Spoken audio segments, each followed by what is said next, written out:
इस टॉपिक का टाइटल है routers routing logic and table. सबसे पहले objectives of the topic. After completing this topic a student will be able to explain the router's routing logic and contents of the IP routing table. Figures and material in this topic have been adapted from Wendell Udam's book Computer Networking First Step. हम सबसे पहले एक scenario assume करते हैं। Hana's PC is connected to, let's say, an internet network which is consisting of 3 different IP networks, and she wants to access www.example.com from a web server. ये जो scenario है इस डायग्राम में show किया गया है। हना का IP एड्रेस है 8.1.1.1। She is connected to the IP network, उसका नंबर क्या है 8.0.0.0, और एक R1 एक राउटर दिखाया गया है। R1 दो नेटवर्क्स के साथ कनेक्टेड दिखाया गया है। जो सेकंड नेटवर्क है उसका नंबर है 199.1.1.0। R2 भी दो नेटवर्क्स के साथ कनेक्टेड दिखाया गया है, और जो थर्ड नेटवर्क नंबर है वो है 130.4.0.0। और eventually we can see the web server जहाँ पे ये www.example.com रिजाइड कर रहा है। इसका IP नंबर है 130.4.3.3। जो ही R1 पैकेट को रिसीव करता है, R1 has to do a couple of things before it can forward it to R2. इसको अगर हम ब्रेक डाउन करें तो इस तरह ब्रेक डाउन किया जा सकता है। R1 ने फर्स्ट ऑफ ऑल डीकैप्सुलेशन करनी है। R1 ने फिर इसके बाद डिसाइड करना है way to forward the packet. उसके बाद R1 ने क्या करना है, इनकैप्सुलेशन करना है, and then the packet can be forwarded to R2। So we start with this R1's routing logic. जो R1 की जो राउटिंग लॉजिक है, अगर हना का पैकेट देखा जाए तो IP पैकेट है, ईथरनेट का हेडर है, ईथरनेट का ट्रेलर है। IP पैकेट में क्या है, डेस्टिनेशन IP एड्रेस है जो वेब सर्वर का IP है। सोर्स IP एड्रेस किसका है, IP एड्रेस ऑफ हना है। ईथरनेट जो फ्रेम है उसके जो हेडर में है, सोर्स मैक एड्रेस किसका है, हना का है। और डेस्टिनेशन मैक एड्रेस किसका है, जो उसका डिफॉल्ट गेटवे है, और उसका R1 ईथरनेट 1 का इंटरफेस है, ये उसका मैक एड्रेस है। What is the meaning of decapsulation?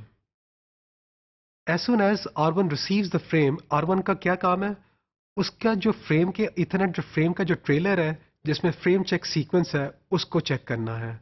अगर कोई उसको चेक जब करे तो कोई अरेनियस पाए तो क्या करे, उस इथरनेट फ्रेम को डिस्कार्ड कर दिया जाता है। अगर वो अरेनियस नहीं है और वो FCS करेक्ट है तो क्या करें, उस फ्रेम को remove the header, remove the trailer, दोनों हेडर और ट्रेलर को रिमूव कर दें। ओरिजिनल IP पैकेट को देखें, और जहाँ पे उस ओरिजिनल पैकेट में सोर्स भी है, सोर्स IP की भी इंफॉर्मेशन है, और डेस्टिनेशन IP की भी इंफॉर्मेशन है। डिकैप्सुलेशन करने के बाद जो सोर्स IP है, डेस्टिनेशन IP है, तो डेस्टिनेशन IP को यूज करके R2 ने एक डिसीजन लेना है, decide way to forward the packet next. इस पर्पस के लिए राउटर क्या करता है, अपने पास एक राउटिंग टेबल मेंटेन करता है। उस राउटिंग टेबल में क्या आपके पास IP एड्रेसेस की रेंजेस होती हैं और किस ईथरनेट इंटरफेस के ऊपर फॉरवर्ड करना है, ये इंफॉर्मेशन होती है। जिस इंटरफेस के ऊपर फॉरवर्ड करना होता है वो पैकेट की डेस्टिनेशन IP को देखा जाता है, मैच ढूंढा जाता है और इंटरफेस को भिजवा दिया जाता है।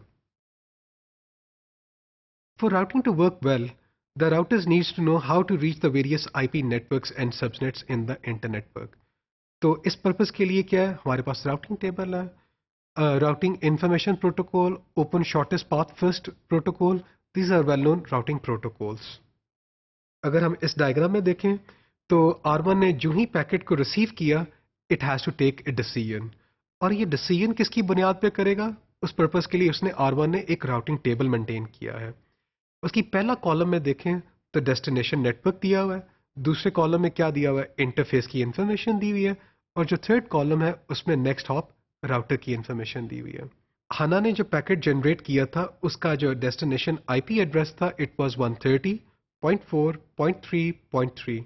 इस डायग्राम में देखें तो जो कॉलम है इसमें मैच उसने ढूंढना है। जब उसने मैच ढूंढा तो R1 finds that this packet should be forwarded, it should be handed over to interface with the label E2। तो वो क्या करेगा, E2 को दे देगा, और ये जो E2 है इस लिंक के ऊपर जो नेक्स्ट हॉप राउटर है उसका IP एड्रेस है 199.1.1.2। इवेंचुअली इस R2 के पास आएगा।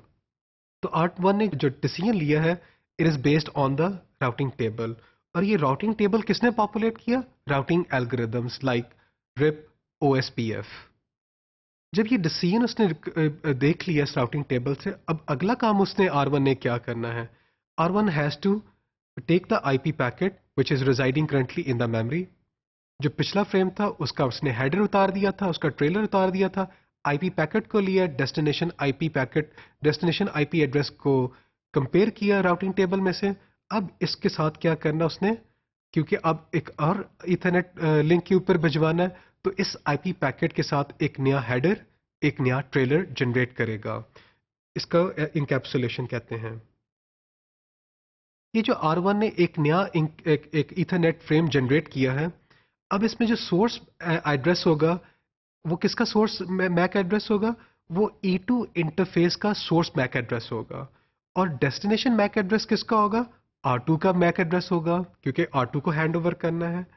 अगर तो R1 को R2 के इस इंटरफेस का मैक एड्रेस नहीं पता, तो वो कौन सा प्रोटोकॉल यूज करेगा? It will use the address resolution protocol in order to obtain the MAC address of R2।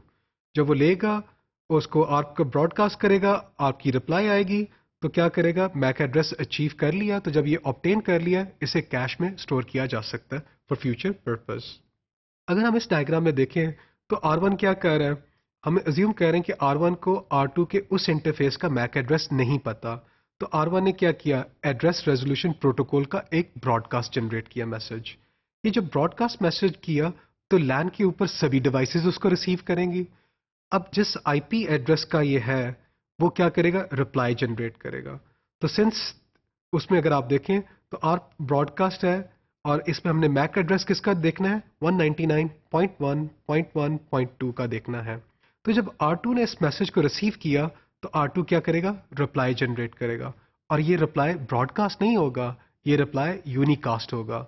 अब ये यूनिकास्ट हुआ, तो अब देखें, रिप्लाई जनरेट किया R2 को, और उसमें क्या किया? अपना मैक एड्रेस भिजवा दिया R1 को। थर्ड स्टेप में क्या करेगा? R1 एक फिर पैकेट जनरेट करता है। उस पैकेट में IP पैकेट है और ईथरनेट का ट्रेलर है और ईथरनेट का हेडर है। IP पैकेट तो वही रहता है, सोर्स और डेस्टिनेशन IP एड्रेसेस वो चेंज नहीं होंगे। अब जो ईथरनेट का जो सोर्स मैक एड्रेस है, वो R1 ईथरनेट 2 का मैक एड्रेस बन गया, और इसमें डेस्टिनेशन मैक एड्रेस किसका है? R2 का ईथरनेट 1 का जो इंटरफेस है उसका मैक एड्रेस है।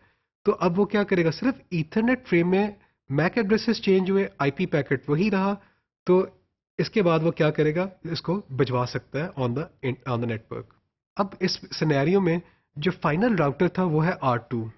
क्या R2 की लॉजिक्स डिफरेंट होगी R1 की? R1 ने क्या किया? डीकैप्सुलेशन, फिर उसने राउटिंग टेबल देखा, फिर उसने इनकैप्सुलेट कर दिया था। R2 क्या है? फाइनल राउटर है ऑन दिस पाथ।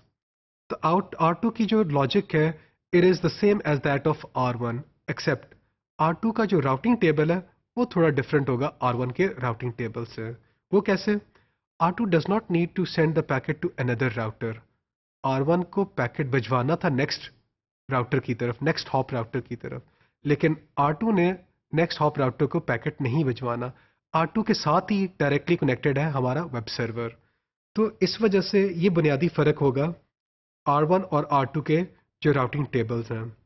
अगर हम वही नेटवर्क है हमारा, इसमें R1 का राउटिंग टेबल दिखाया गया है, इसमें R2 का राउटिंग टेबल दिखाया गया है, सेम डेस्टिनेशंस हैं लेकिन डिफरेंट इंस्ट्रक्शंस हैं।